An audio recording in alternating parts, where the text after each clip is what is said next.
100,000 miles. 12 dozens breakdowns, nervous. Really.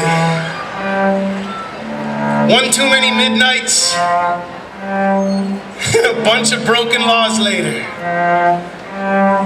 I've come here from out of the rain and into this rest area.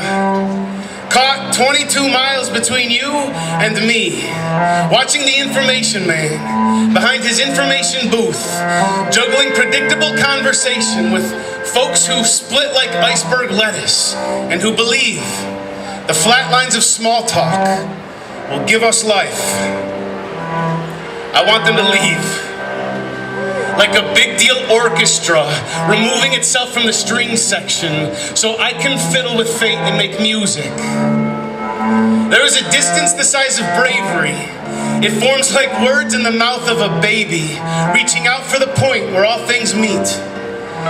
On one end of it sits an information man, who I imagine holds down his second job as church bartender, behind locked doors leading to a bell tower we will never get to see.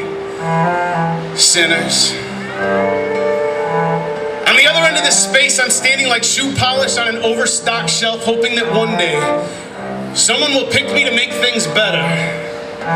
This is not a showdown or a shootout. We are not facing off. But I can feel the difference between dusk and dawn, as if the chance to come clean with myself will be outlawed unless I relax. I have heard that if you pull a bent breath through the second hole of a harmonica, tuned to the key of Georgia, while a train moves by on the tail end of dusk, there is a good chance you will finally know what it means to rest.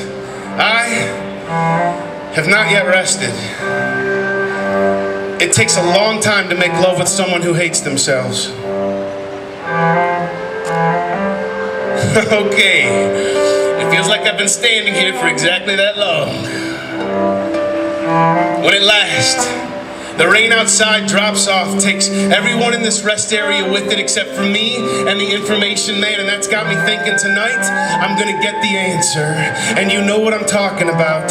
The answer. Emphasis on E, answer. So I put my best foot forward and take the kind of deep breath that gives me away as someone who deals with anxiety and odd numbers every minute. In between it, the information man's eyes grab me, then shift back and forth like mopping floors with the sweat I sweat in battles against myself.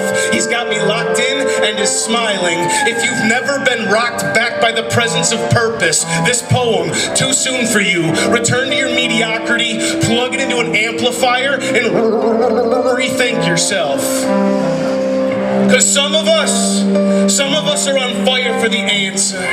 I'm ready for your little rejection, rebirthing balance in my stutter steps. When the info guy finally pipes up like C.R. Avery on a piano box and he says to me, listen, if I didn't have so much of this life all wrong, he said, I would have gotten it right by now. I talk a whole bunch, but I really only know a few things, so I'm not saying to follow along verbatim. I'll just tell you the things I tell myself, the things I know. You can see what sticks. Okay, I know our shoes. They were stitched from songs about highways. The best songs are the ones about Georgia. Even though I've never been there, it's the only place I still believe in Jesus. I know no matter what it is you believe in, you have to spare yourself the futility of making fun of God, because that guy hasn't even talked in like, ever. I know troubleshooting yourself in the foot and acting center of your own universe is a tricky dichotomy to deal with. But yes, you are the center of the universe. If you weren't, you wouldn't be here. So as the middle of space and everything floating in it, it is your job to know that the emptiness, y'all, it's just emptiness. The stars, they're stars. And the flying rocks, freaking hurt. So please, stop inviting all these walls into wide open spaces. I know everything is out there, y'all. Well, that's why they call it everything. I know there are times you will lay your head to rest. You'll have a moment of brilliance that grows into a perfect order of words, but you're gonna fall asleep instead of painting them down on paper.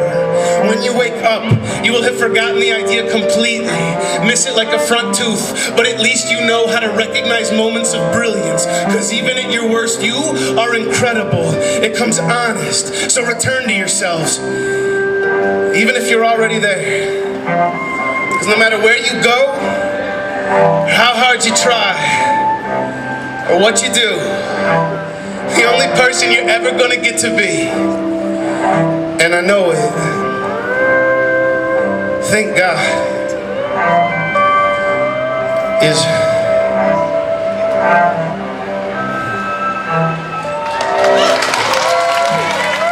thank you to the band. Thank you to the band. That's my last piece on Buddy Wakefield. They're gonna go through another round and give y'all a finale at the end. Take care, Seattle.